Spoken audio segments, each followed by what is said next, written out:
Good morning students. Sarang गुरु digital online platform पे आप सभी का स्वागत है। मैं डॉक्टर पुष्कर गिरी आज पुनः आपके समक्ष क्लास 12 इंग्लिश लेकर के आया हूँ।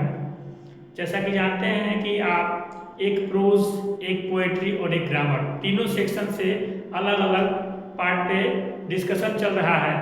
तो पिछला वीडियो में हमने आपको ग्रामर कराया था, तो आज मैं दोबारा फिर से क्लास 12 इंग्लिश बुक जिसका नाम रेनबो पार्ट 2 है, उसके सेकेंड चैप्टर को लेकर के आपके समक्ष मैं प्रस्तुत करने वाला हूँ। चैप्टर शुरू करने से पहले हम आज यह जानेंगे कि हमें किन किन बातों का ध्यान रखना है और उन बातों का बारीकी से अमल करते हुए, क्योंकि आपको ऐसे तैयारी करना है कि आप एग्जाम में किसी भी पॉइंट को छोड़ ना पाए। तो माइनर से लेकर के मेजर तक एक एक पॉइंट को आपको माइन्यूटली अध्ययन करना है, ताकि एग्जामिनेशन में किसी भी तरह का क्वेश्चन पूछा जाए तो आप इजीली बता सकें। और इसी के साथ साथ अलग से आपको एमसीक्यू की तैयारी करने की जरूरत नहीं है।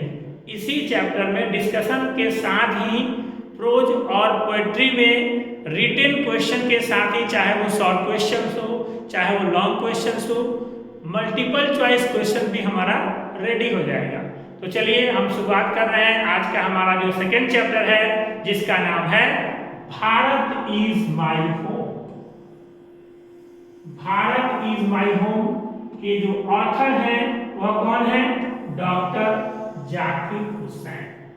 डॉक्टर जाकिर हुसैन साहब ने भारत इज माई होम लिखा है। अब इस चैप्टर को शुरू करने से पहले हम जानेंगे इसके बारे में, अबाउट द ऑथर,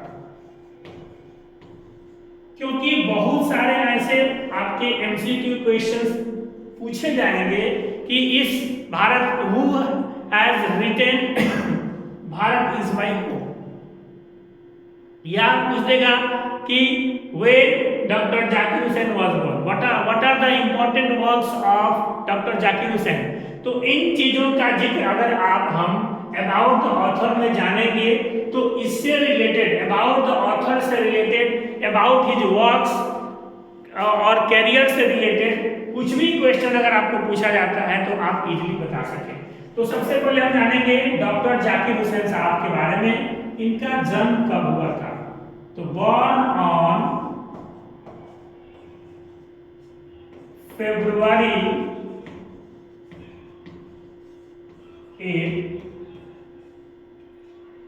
1897। कहाँ हुआ था? इटावा, उत्तर प्रदेश। तो अब ये इनका जन्म हमने जान लिया, कहाँ हुआ था प्लीज जान लिया, इनके क्या क्या मेजर वर्क्स थे इसके बारे में जानेंगे, और ये कहाँ इन्होंने अपना एजुकेशन लिया, इनका करियर कैसे इनका करियर रहा, इन सारे चीजों का हम चर्चा करेंगे। उसके बाद हम फिर अपने टेक्स्ट पे आएंगे कि एक्चुअल में यह जो chapter Bharat is my home जो लिखा गया है वो किस उद्देश्य से लिखा गया है, क्या इसका पर्पस है, इसका सेंट्रल थीम क्या है, इसका प्लॉट क्या है, इसका क्रिटिकल अप्रिसिएशन हम कैसे करेंगे, इसका समरी कैसे करेंगे, इसका थीम कैसे बनाएंगे, इन सारे बातों पर हम एक एक करके चर्चा करेंगे। और अंत में इसके इसी बीच में जो डिफिकल्ट वर्ड्स आएंगे उस वर्ड्स को भी हमें ऐड करना है। लेकिन क्योंकि मैं आपको हर बार बताता हूं कि बच्चों आपको सिर्फ चैप्टर पढ़ने से आपका काम नहीं चलना है, क्योंकि अभी जो हमारा प्रेजेंट सिनेरियो है लर्निंग प्रोसेस का, वो क्या हो गया है, आपको टेक्स्ट को एक्टिविटी में कन्वर्ट करना है। किसमें करना है? एक्टिविटी बेस्ड लर्निंग आपको करना है। अब आप कहेंगे कि सर इस टेक्स्ट में हम एक्टिविटी क्या करेंगे? बिल्कुल करेंगे। एक्टिविटी का मतलब सिर्फ आपका क्रियाकलाप ही नहीं है। एक्टिविटी लिटरेचर में हम अलग तरीके से भी कर सकते हैं। जैसे अगर हमने आपको इस चैप्टर से रिलेटेड 10 डिफिकल्ट वर्ड्स दे दिया, ध्यान दीजिएगा, 10 difficult words from the chapter.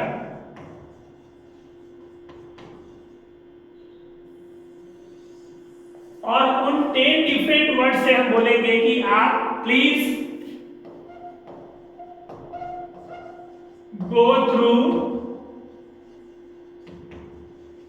the provided difficult words and plan or prepare a short story. अब देखिए चैप्टर आपने पढ़ लिया, अब उस चैप्टर से संबंधित कुछ डिफिकल्ट वर्ड्स मैंने आपके सामने दिया और कहा कि एक अपना स्टोरी जनरेट करिए उस डिफिकल्ट वर्ड से। तो इससे क्या होगा, इससे आपका इन्हांसमेंट क्या हो जाएगा, आपकी राइटिंग स्किल डेवलप हो जाएगी। और जनरली जो है वो हिंदी मीडियम के बच्चे जो बिहार बोर्ड के बच्चे हैं वो राइटिंग स्किल में पुअर होते हैं। क्यों होते हैं, इसके पीछे रीजन नहीं है कि हम रूल तो पढ़ लेते हैं, हम फॉर्मेशन कर देते हैं, लेकिन कैसे हम अपने राइटिंग स्किल को जनरेट करेंगे, कैसे उसमें इंप्रूवमेंट लाएंगे, यहाँ पे हम वर्क नहीं करते हैं। इसलिए हमने क्या कहा कि पढ़ने के बाद इसको प्रोजेक्ट बेस्ड लर्निंग में आपको कन्वर्ट करना है, डिस्कशन करेंगे। अगर हम ज्यादा डिस्कशन करेंगे तो बहुत सारे पॉइंट्स रिवाइज होंगे, उसमें हम बहुत सारे चीजों को अध्ययन भी कर पाएंगे। डिस्कशन के बाद फिर उसको हम कैसे इम्प्लीमेंटेशन करेंगे, और जब हम implementation in the form of आप स्पोकन करेंगे तो साथ साथ राइटिंग भी क्या आपका इम्प्रूव हो जाएगा, आपका स्पीकिंग स्किल भी डेवलप हो जाएगा। ये मैं इसलिए बता रहा हूँ बार बार क्योंकि आपको सिर्फ कॉन्टेक्स्ट ही नहीं पढ़ना है, आपको क्वेश्चन आंसर ही नहीं पढ़ना है। क्वेश्चन आंसर पढ़ने के बाद आपको टेक्स्ट पढ़ने के बाद आप इतने अपने आप को तैयार कर लें कि उस टेक्स्ट से संबंधित कुछ भी प्रश्न पूछा जाएगा तो आप बेहिचक उसको एग्जामिनेशन में लिख सके या किसी के सामने लिख सके। पर्पस यही है। इसलिए हम आपको चैप्टर के साथ साथ आपके राइटिंग स्किल पर भी इम्प्रूवमेंट कराएंगे ताकि आप अपने राइटिंग को भी आप डेवलप कर सके। और जब एक बार राइटिंग डेवलप शुरू हो जाएगी तो आपके जो प्रॉब्लम्स हैं, प्रॉब्लम्स कहाँ कहाँ हैं मैं बता रहा हूँ। मेजर जो प्रॉब्लम हम लोग के पास बच्चों के साथ है वो 4 जगह है, LSR। इस पर हम फोकस नहीं करते हैं, जिसकी वजह से हमारी इंग्लिश जो है वो कमजोर होती है। क्योंकि आपको पता है कि 3 तरह के लर्नर्स होते हैं। एक होते हैं स्लो लर्नर्स, दूसरा होता है एवरेज और मीडियोकर, और तीसरा कौन है, फास्ट लर्नर। अब देखिए हमारे पास तीनों तरह के लर्नर हैं तो हमको तीनों पर फोकस करना है। यह नहीं कि फास्ट को करेंगे, एवरेज को करेंगे, स्लो को छोड़ देंगे, ऐसा नहीं करना है। हमें तीनों पर ध्यान देना है। इसलिए मैंने ये 4 चीजों की चर्चा की। ये 4 चीजें क्या है, एल से होता है लिसनिंग, एस से होगा स्पीकिंग, आर से हो गया रीडिंग, जो कि आज के बच्चों में हैबिट खत्म हो रहा है। रीडिंग हैबिट जो है वो खत्म होते जा रहे हैं। मोबाइल फोन आप देख देख करके रीडिंग को अपना आप खत्म कर रहे हैं। और लास्ट है राइटिंग।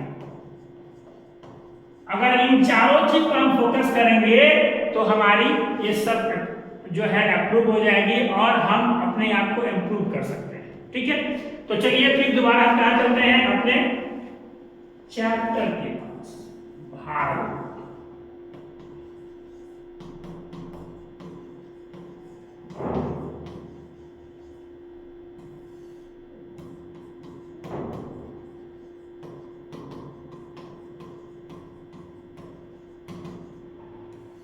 तो मैंने इनका जन्म बता दिया। ये क्या थे, 3rd प्रेसिडेंट ऑफ इंडिया। ध्यान से सुनिएगा, 3rd प्रेसिडेंट ऑफ आवर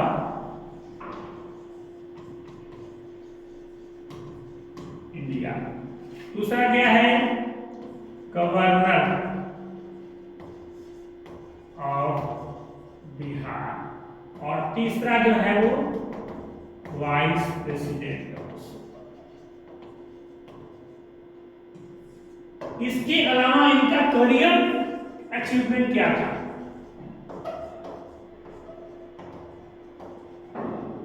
ये भी जानना हो, क्योंकि ये क्या थे? जामिया मिलिया के वाइस चांसलर भी रह चुके थे। तो क्या है इनका कहने का मतलब है कि फॉन्डेड विथ एजुकेशन। क्यों था? Because he was educationist. Educationist है, इसमें इनका एजुकेशन से भी लगाव था। ठीक है ना? तो ये हमारे ब्रीफ जो है इंफॉर्मेशन होगा किसके बारे में? ऑथर के बारे में। अब हम आते हैं अपने रियल चैप्टर में। तो रियल चैप्टर जो है आपका,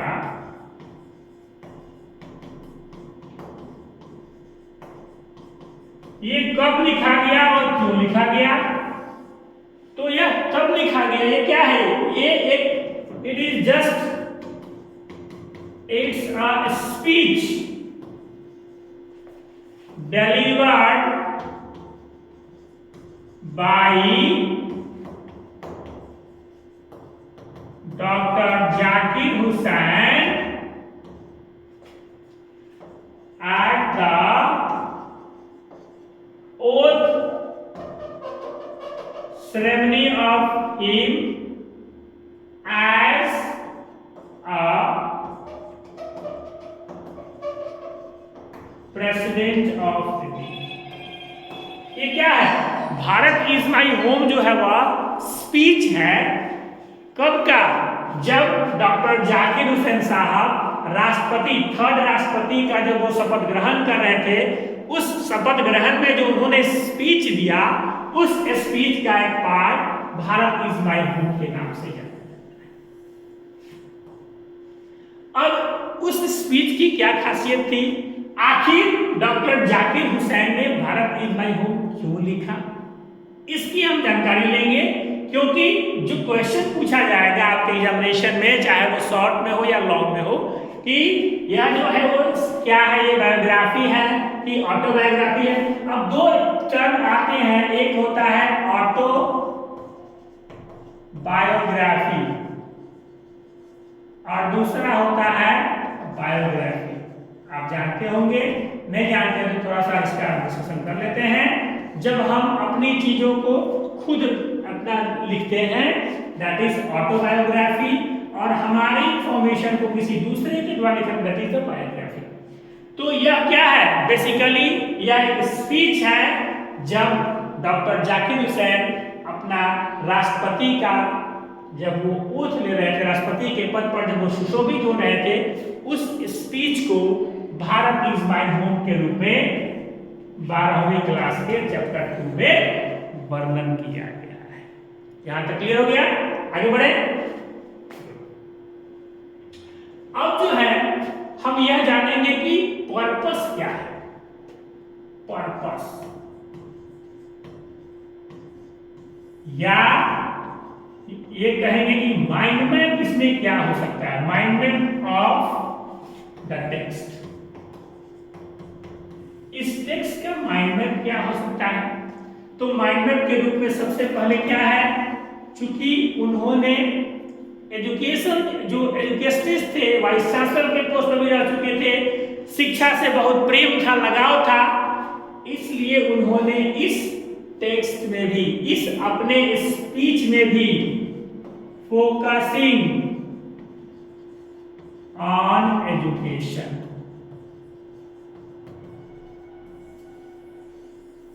क्यों? क्योंकि एक चैप्टर का नाम भी क्या है? Bharat is my home. ध्यान दीजिएगा, भारत इज माई होम। पूरे कंट्री को वो क्या समझ रहे हैं कि यह मेरा अपना घर है, और यह मेरा अपना घर है मतलब the people of India, I mean the inhabitants, ये डिफिकल्ट वर्ड्स आप जरूर नोट कर लें क्योंकि आपको दिक्कत। इनहैबिटेंट्स का मतलब होता है निवासी। क्या होता है? निवासी। इनहैबिटेंट्स और the people of India are our family members. क्या मानते हैं ये? अपने लोगों को घर के सदस्य मानते हैं, फैमिली मेंबर्स मानते हैं। इसलिए जो एजुकेशन के अलावा जो मोस्ट इंपॉर्टेंट पॉइंट है जिसके बारे में इन्होंने पूरी स्पीच में चर्चा की है वह क्या है? Unity and integrity.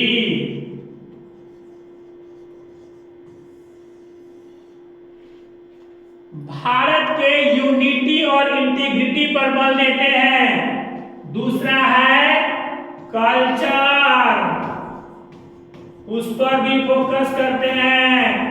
तीसरा heritage, culture of India, heritage of India पे भी ये फोकस करते हैं। नेक्स्ट क्या कहाँ फोकस करते हैं? इसके अलावा सोशियो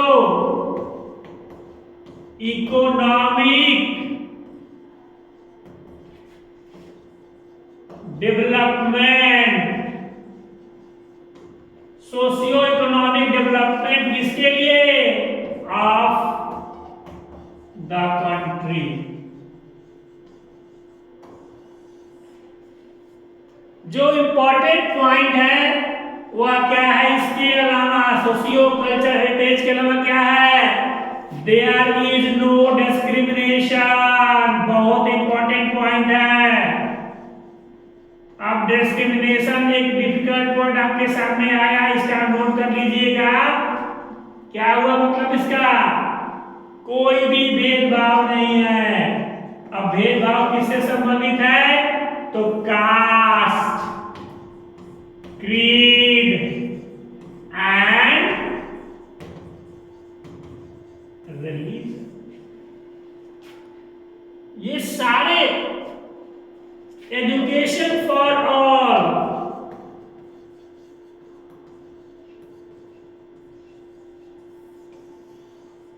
अब सिंपल वो कहते हैं कि मैं बहुत बहुत शुक्रगुजार हूं। किसका शुक्रगुजार हूं भाई? तो पीपल ऑफ इंडिया। किसके गुजार हैं? कि भारतीय लोग का मैं शुक्रगुजार हूं। क्यों भाई? क्योंकि आपको पता है the position of president, Bharat का सर्वोच्च पोस्ट क्या होता है? राष्ट्रपति का पोस्ट होता है, जिस पर वह सुशोभित होने जा रहे थे। और यह व्यक्ति क्या होता है? प्रेसिडेंट। बोलिए। First member of the country, Bharat का पहला नागरिक भी होता है। तो देखिए जब वो स्पीच दे रहे थे तो एक उनका अपने कंट्री के प्रति क्या था? अफेक्शन था, लव था। Affection, attachment, love towards the entire country, पूरे देश के प्रति उनका एक समर्पण था, सेक्रीफाइस भी था। क्या सेक्रीफाइस था? कि आप मुझे एक सम्मानित पोस्ट पे सुशोभित कर रहे हैं तो मैं जब तक जीवित रहूंगा इस जितने भी मैंने पॉइंट्स बताए, the culture and heritage of the country, no discrimination based on the caste, creed and religion, development of people according to social status with social economic development, education for all, equality, इन सारी चीजों को मैं focus करूंगा और हमारा जो real culture and heritage है, जो आइडेंटिटी है, the identity of the country,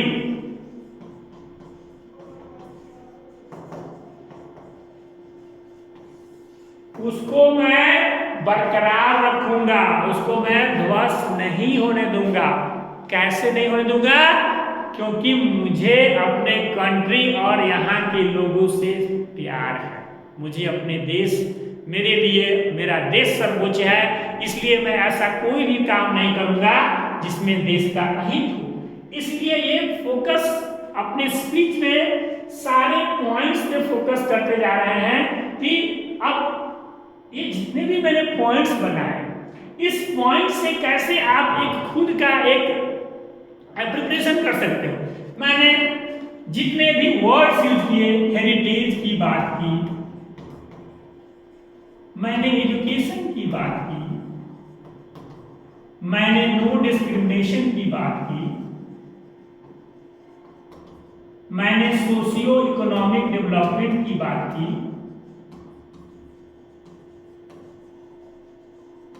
तो अगर आप इन सारे पॉइंट्स को अच्छे से समझ लेंगे कि पर्पस क्या है, ये चीजें क्यों फोकस कर रहे हैं, तो चैप्टर से या उस पर्टिकुलर कॉन्टेक्स्ट से कुछ भी अगर पूछा जाएगा तो आप इजीली जवाब दे देंगे। और वह अपने आप को क्या कर रहे हैं कि मैं प्राउड फील कर रहा हूं, गौरवान्वित महसूस कर रहा हूं, proud moment for me at the moment of oath, because my total service or tenure will assist the development of my country and save the dignity and culture of my country। आपको पता है कि India क्या है? India में unity in diversity. अब unity, विविधता में एकता, यह हमारी पहचान है और इसलिए पूरे वर्ल्ड में सबसे अच्छा जो कल्चर है वह हमारे भारत का है।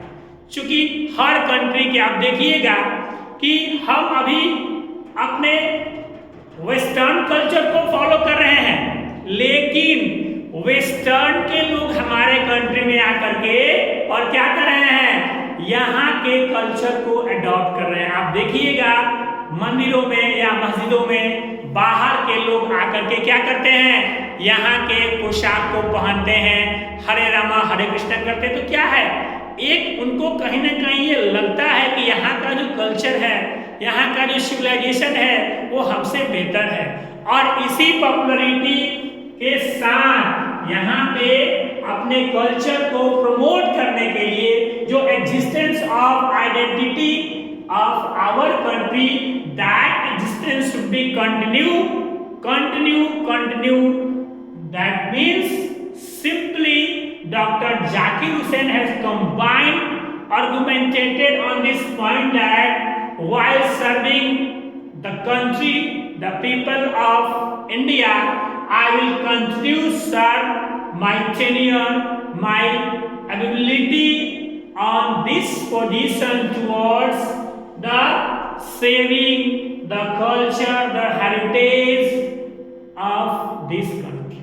मतलब कि मैं पूरे ताकत के साथ अपने इस कंट्री को के हेरिटेज को, इस कल्चर को प्रमोट करूंगा। क्योंकि जहां है एग्जिस्टिंग जो हमारा है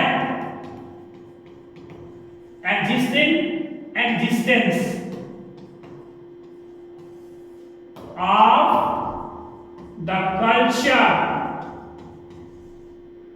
of the India should be saved and continue in this form, continue रहेगा। और वह बहुत खुश हैं, बहुत गौरवान्वित हैं क्या करके कि जब मैं इन सारे चीजों पे वर्क करूंगा। देखिए अगर हम सबको एडुकेट करेंगे, बहुत इंपॉर्टेंट फैक्टर है, तो क्या होगा, जब मैं सबको एडुकेट करूंगा तो यहाँ पे जो क्योसनेस जो बढ़ी हुई है, कास्ट क्रीड डिस्क्रिमिनेशन जो बढ़ा हुआ है, रिलीजन के फॉर्म पे बढ़ा हुआ है डिस्क्रिमिनेशन, वह नहीं होगा। वह क्यों नहीं होगा? क्योंकि आज भी जो लोग अंधविश्वास में हैं, जो लोग एडुकेटेड नहीं हैं, वही इन सारे प्रॉब्लम्स के में इंडल्ज हैं, अपने आप को वहां उन्होंने इंडल्ज कर रहे, इन्वॉल्व कर रखा है। इसलिए हमारा सबसे पहला कर्तव्य क्या है कि अपने कल्चर को, एग्जिस्टिंग कल्चर को सेव करना। उसके बाद to promote education for all, and तीसरा जो है वह क्या कर रहे हैं कि हमको डिस्क्रिमिनेशन नहीं करना है या करवाना है।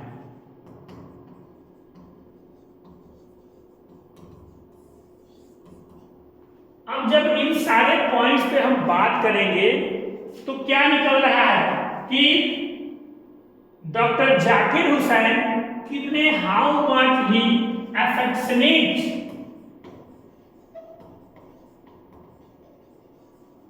towards the country and the people of India। और जब उनका मानना है कि जब अपने एग्जिस्टेंस को हम बचा लेंगे, यहाँ के लोगों को एजुकेशनली बहुत अपग्रेड और अपडेट कर देंगे, सोशियो इकोनॉमिक डेवलप करा देंगे सोसाइटी के लोगों का अलग अलग चीजों से, तब हमारा जो है वो देश क्या होगा, एग्जिस्टिंग फॉर्म में रहेगा। और उससे क्या होगा, all benefits will get by each people of the country.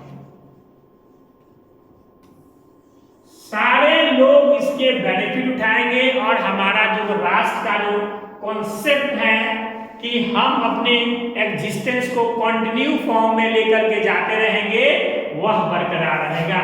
यही पर्पस है इनके पूरे स्पीच बोलने का। और उस स्पीच में चूंकि मैंने बताया कि जब आप सारे पॉइंट्स को, मेन जो पॉइंट्स हैं, जो थीम बेस्ड पॉइंट्स हैं, उसको डिस्कशन करने के बाद how can you promote your writing skill if you avail the bulleted or important points of the present extract, try to get to improve your writing with any manner। अब वो कैसे करेंगे? सबसे पहले हम क्या कर सकते हैं कि 3-4 बच्चे या कुछ बच्चे मिलकर के एक ग्रुप क्रिएट कर लेंगे। ग्रुप क्रिएट करने के बाद वो जितने भी हमने पॉइंट्स डिस्कशन किए, वो अलग अलग पॉइंट्स पे आप डिस्ट्रीब्यूट कर लेंगे। और डिस्ट्रीब्यूट करने के बाद what is my own opinion, my own opinion regarding providing the points in discussion will create something new। यहां से यहां तक में क्या हो गया, कुछ क्रिएटिविटी हो गई। और वो क्रिएटिविटी कौन किया? आपने किया। इसलिए आपको क्या हुआ, डेवलप थिंकिंग प्रोसेस। अब डिस्कशन के बाद अगर हम कहेंगे कि आप इस पर प्रेजेंटेशन करें, तो प्रेजेंटेशन देखिए, प्रेजेंटेशन जो होता है वह वर्बल फॉर्म में ज्यादा होता है। तो कब आप अपने आप को इस फॉर्म में जनरेट कर पाएंगे? when you are in position to interact with you in front of others, so maybe devoted points or dignified information means important relevant information, important relevant information वह डेवलप हो जाएगा। और जब वह डेवलप हो गया then you can able to get this all points. तो एक एक करके, जैसे अब हम आपको एक छोटा सा एग्जांपल, मैंने कहा कि मैं कुछ वर्ड्स दे दूंगा। अब देखिए, जितने भी मैंने अभी आपको टॉपिक से रिलेटेड जो डिफिकल्ट वर्ड्स बताया था, मैंने क्या कहा था? सबसे पहले क्या बताया था आपको? कल्चर। दूसरा क्या बताया था? हेरिटेज। तीसरा क्या बताया था? Socio economic development. चौथा एजुकेशन फॉर ऑल। एंड पांचवा no discrimination on the basis of caste, creed and। अब देखिए इतने पॉइंट्स आपके पास है। अब मैं बोलूंगा कि with the help of provided these words, try to get or to connect your views on Bharat is mine। देखिए, this is the practical approach. नहीं तो सिर्फ मैंने पॉइंट डिस्कशन कर लिया और डिस्कशन करने के बाद मैं हो गया, आपका चैप्टर हो गया, आप कुछ भी क्वेश्चन लिख सकते हो। यहाँ काम हमारा पूरा नहीं हुआ। But when I ask you with the help of the provided all these words, you need to connect or to get this present chapter or extract Bharat is mine। अब जैसे ही मैं ये बात आपको टास्क दूंगा करने के लिए, तब क्या करेंगे? Then you able to think कि सर ने कल्चर के बारे में क्या बताया था, सर ने आइडेंटिटी के बारे में क्या बताया था, सर ने सोशियो इकोनॉमिक डेवलपमेंट के बारे में क्या बताया था, कि सामाजिक स्तर पर जब हम अपने लोगों को विकसित नहीं करेंगे, उनको डेवलप नहीं करेंगे, तो जिस पोजीशन में है वो वहीं के वहीं रह गए हैं जाएंगे। इसके लिए क्या करना होगा? तो हमें उसको एजुकेट करना होगा, क्योंकि एजुकेशन एक ऐसा वेपन है। और इसलिए आप लोगों ने डॉक्टर एस राधाकृष्णन का नाम सुना होगा। कौन थे? वाइस प्रेसिडेंट भी थे और प्रेसिडेंट भी थे, बहुत बड़े स्कॉलर थे, एजुकेशनिस्ट थे, उसके बाद फिलोसफर थे। देखिए इतनी क्वालिटी थी उनकी। इन्होंने किसने? डॉक्टर जाकिर हुसैन साहब ने याद किया अपने कहां पे? वाइल और during continue with his speech at the oath ceremony of president. अब देखिए यहाँ पे ये पॉइंट्स आपको यहाँ से हमने क्या किया, इसी बीच में हमने एस राधाकृष्णन की भी चर्चा कर। क्यों कर दी? क्योंकि जब आप तो उस चैप्टर में साफ साफ डॉक्टर जाकिर हुसैन साहब ने इनकी चर्चा की है कि आई वॉज वेरी इन्फ्लुएंस्ड। ये क्या हुए? इन्फ्लुएंस मतलब होता है प्रभावित होना। क्या होता है? ये जो डिफिकल्ट वर्ड्स है उसको नोट करते रहिएगा। जब मैं जिस वर्ड को एक्सप्लेन करूं उसको आप जरूर नोट करेंगे ताकि आपको भी आगे दिक्कत नहीं होगी इन डिफिकल्ट वर्ड्स में। तो वो इन्फ्लुएंस क्यों हुए? क्योंकि दोनों ही एजुकेशनिस्ट थे और दोनों एजुकेशनिस्ट क्या समझते थे? The value and importance of the education.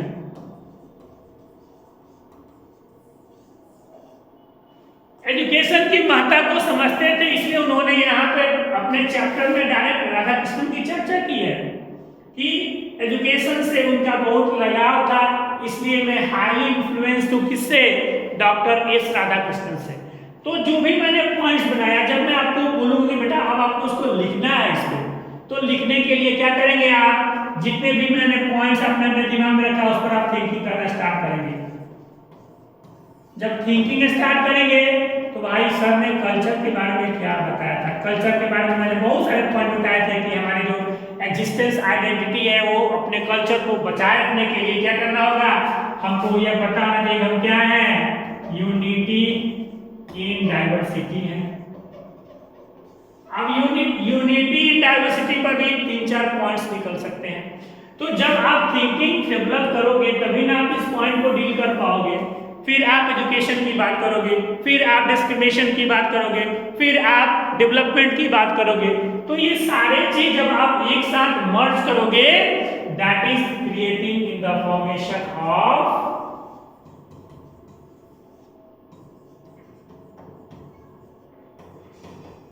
Writing skills. यहां पे आपको क्या हो जाएगा? राइटिंग स्किल भी डेवलप हो जाएगी। यह मैं इसलिए बता रहा हूं कि आपको अभी बिल्कुल एनईपी 2020 को फोकस करना है। एनईपी 2020 में क्या फोकस किया गया है? हमको सीबीई कॉम्पिटेंसी बेस्ड एजुकेशन को प्रमोट करना है।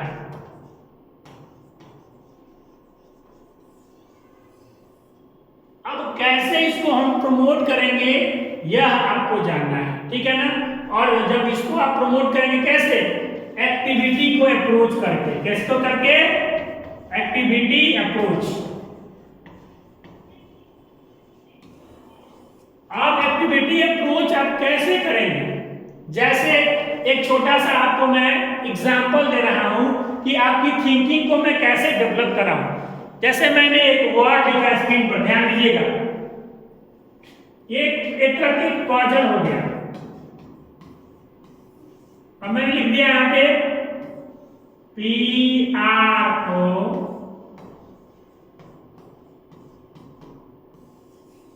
अब मैं यहां लिख दिया बोर्ड पे और बनूंगा what is written on the screen। अब एक छोटा सा मैंने पजल दिया आपके पास कि ये मैंने जो वर्ड लिखा है इसको आप क्या पढ़ेंगे, आपके अनुसार इस स्क्रीन पे क्या लिखा हुआ है। तो आप क्या करेंगे? यहाँ पे अपने थिंकिंग को डेवलप करना शुरू करेंगे। इसलिए मैंने बोला कि जाकिर हुसैन साहब जो अपने चैप्टर्स में जिन पॉइंट्स की चर्चा किए हैं उस पॉइंट्स पर आप थिंकिंग करेंगे और लिखना स्टार्ट करेंगे तो उस 5-6 इंपॉर्टेंट पॉइंट्स में भी आप पूरा का पूरा एक टेक्स्ट बना सकते हैं। और एक टेक्स्ट जनरेट करने के बाद उस चैप्टर को रीड कीजिए, क्योंकि रीडिंग भी आपको डेवलप करनी जरूरी है। रीडिंग हैबिट्स को डेवलप करना है, क्योंकि आजकल बच्चों में सबसे बड़ा प्रॉब्लम क्या है? ये रीडिंग हैबिट्स खत्म होते जा रही है। अब इस वर्ड को लेते हैं कि हमने क्या लिखा है, तो कुछ लोग कहेंगे प्रोमाइस। प्रोमाइस प्रोमाइस पढ़ेंगे, कुछ लोग पढ़ेंगे प्रोमिस पढ़ेंगे, कुछ लोग पढ़ेंगे प्रो स्लैश मिस पढ़ेंगे, कुछ लोग प्रो ऑब्लिक मिस पढ़ेंगे। तो सबने अपने अपने तरीके से सोचा, ठीक है। तो थिंकिंग तो कम से कम किया, कम से कम इनपुट तो लगाया। आउटपुट 100% होना कोई जरूरी नहीं है, लेकिन इनपुट तो हम क्रिएट कर सकते हैं। अब एक्चुअल जो लिखा हुआ है, ना या प्रोमाइस है, ना या प्रॉमिस है, ना या प्रो स्लैश मिस है, और ना ही प्रो ऑब्लिक मिस है। एक्चुअल में क्या है? ये ब्रोकन। ये मैं सिर्फ आपको एग्जाम्पल समझाने के लिए बता रहा हूं कि कैसे आप इन चीजों को डायरेक्ट रिलेट करेंगे और अपने थिंकिंग को, क्योंकि थिंकिंग स्किल जब आप डेवलप करेंगे, सोचा नहीं तो पढ़ा क्या। एक स्लोगन है, सोचा नहीं तो पढ़ा क्या। जब तक आपने उसको थिंकिंग नहीं किया तो फिर आप पढ़ेंगे कहां से? नहीं पढ़ पाएंगे। इसलिए इस पर हमको फोकस करने की जरूरत है। तो जितने भी मैंने पॉइंट्स जो मैंने आपको बताया है, उस पॉइंट्स को कैसे अब आप राइटिंग फॉर्म में कन्वर्ट करेंगे। देखिए, मैं हर क्लास में आपको इन चीजों पर फोकस करता हूं, क्योंकि सिर्फ रूल पढ़ लेने से, फॉर्मेशन कर देने से आपकी कॉम्पिटेंसी डेवलप नहीं होगी। कॉम्पिटेंसी तभी डेवलप होगी जब इन चीजों को आप डायरेक्ट अप्रोच करेंगे, और जब अप्रोच करेंगे तब इस चैप्टर के माध्यम से आपका राइटिंग स्किल सबसे इंपॉर्टेंट डेवलप होता है। और यही हमें करना है। राइटिंग स्किल जब आपका डेवलप हो जाएगा तो LSRW की जो हमने चर्चा की वो भी आपका पूरा हो जाएगा। तो ये जितने भी मैंने आज के इस कॉन्टेक्स्ट में, आज के जो डॉक्टर जाकिर हुसैन साहब का जो टेक्स्ट था, जो स्पीच था, उस स्पीच में उन्होंने क्या क्या चीजें बारीकी से बताई है, उन पॉइंट्स को जो हमने आपके समक्ष रखा, उन पॉइंट्स पर आप खुद वर्क करें और तब जा करके थिंकिंग डेवलप करता है। इसे मैंने कहा सोचा नहीं तो पढ़ा क्या। ध्यान रखिएगा, जब तक आप सोचेंगे नहीं तो आप पढ़ नहीं पाएंगे। तो मैं अब आपको टास्क के रूप में यह चीज दे रहा हूं कि जो भी मैंने पॉइंट्स आपको बताया, उस पॉइंट्स पे आपको थिंकिंग करना है, और थिंकिंग करने के बाद आपको राइटिंग स्किल, मतलब कि जो पॉइंट्स हमने लिखा उसको थीम बेस्ड लर्निंग आपको क्लियर करनी है। आज के लिए इतना ही काफी। बहुत बहुत धन्यवाद। Thank you.